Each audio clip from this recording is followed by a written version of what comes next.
one-on-one with the Dalai Lama. In a way, this is a moment because the attention of the world is on China because of the Olympics.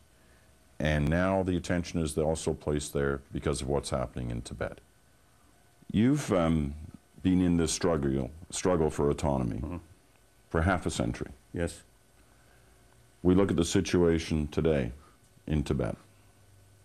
People being arrested, Yes. people killed, none of the rights that you want or they want for themselves, the Tibetan people. How do you tell your supporters that this is the way to do it? I know you've quoted Mao and, you know, power comes from the barrel of a gun, but quoting you, it's power comes from the heart. Ultimately. Ultimately, but yeah, ultimately. I mean, how do you Not make... this moment. Not this power moment. Of gun is upper hand. Quite a bit ahead. It's true. It is true. Not only Tibet case and some other sort of cases also. Sometimes, you see, unfortunately. But how do you make that argument to them? Because you've spent your whole life It is principle. It's losing truth. to the power of the gun. I mean, it's truth. So, we have to stand truth. Whether materialize or not, achieve within lifetime or not, different question. That's our principle. In 1959, when we become refugee, of course, some of our friend, a few occasions expressed to me, now Tibet finished. But, yes, anyway, yeah, right. But we determine for our own right, for our own struggle. This is truthful. And also, from the Chinese viewpoint, many patriotic Chinese, you see, very much supportive about our stand. The meaningful autonomy, which is best guarantee for preservation of Tibet's rich cultural heritage. It is immense benefit to the millions of Chinese. Therefore, and also you see the richness of Tibetan culture is also the richness of the culture of people from China. But I was rereading a part of one of your books this morning where you talked about past struggles with China on the Tibet issue. And you said that one of the lessons you'd learned is that every time you push, they come back harder, which seems to be the same case as happening now. Yes. So what good is any of it doing in terms of the protests, the words by other governments? Is there any evidence that China is in any way listening? Very difficult to say. But it is right. It's to express. What do you feel? What do you believe? But then, if you, I always have the sort of view, if we look situation locally about Tibet, then hopeless. But if you look from wider perspective, then there is hope, because the people from China is actually in the position of, how to say, the transition. Things are changing.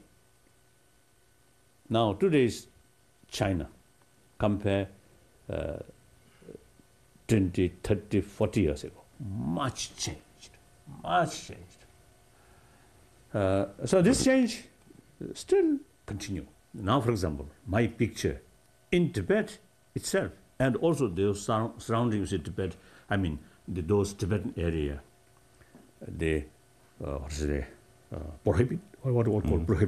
Yeah. But in China proper, in Chinese big city, like Beijing, you see some Chinese businessman is selling my picture.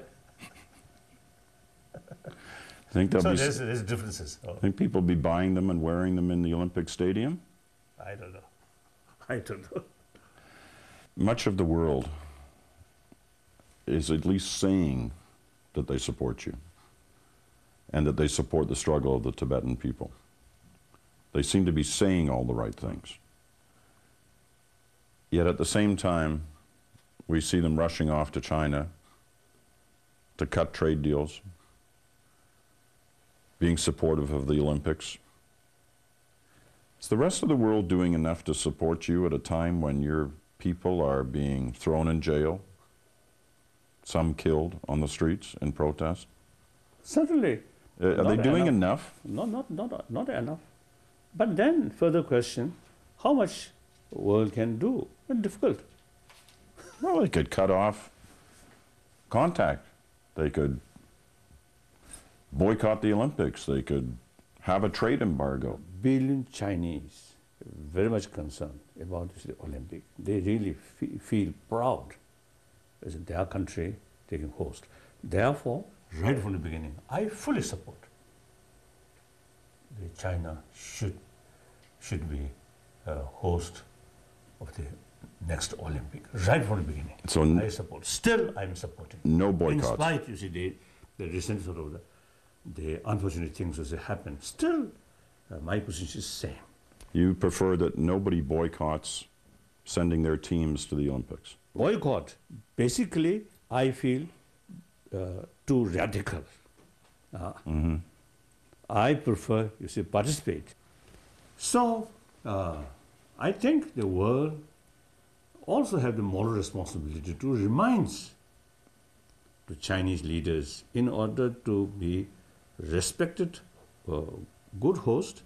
They say you should not only just preparation, but these fundamental issue or universal issue, universal the values and these things, human right, religious freedom, and these field the Chinese government should look more seriously.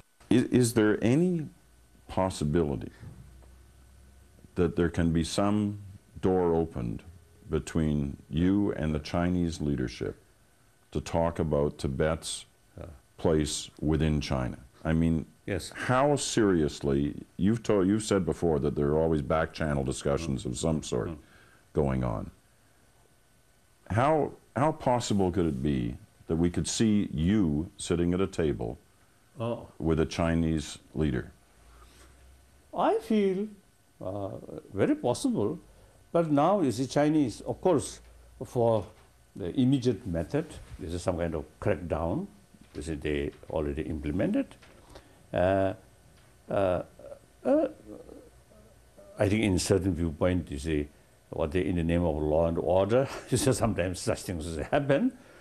But then this possibility, now leadership have to think seriously. What is wrong? They spend a lot of money and the generation changed. But this young generation who born and grown up under communist sort of happy day, supposed to say, they usually say like that. So on paper, sort of artificial expression, they always say, oh, under the leadership of communists, now we are really happy and something like that.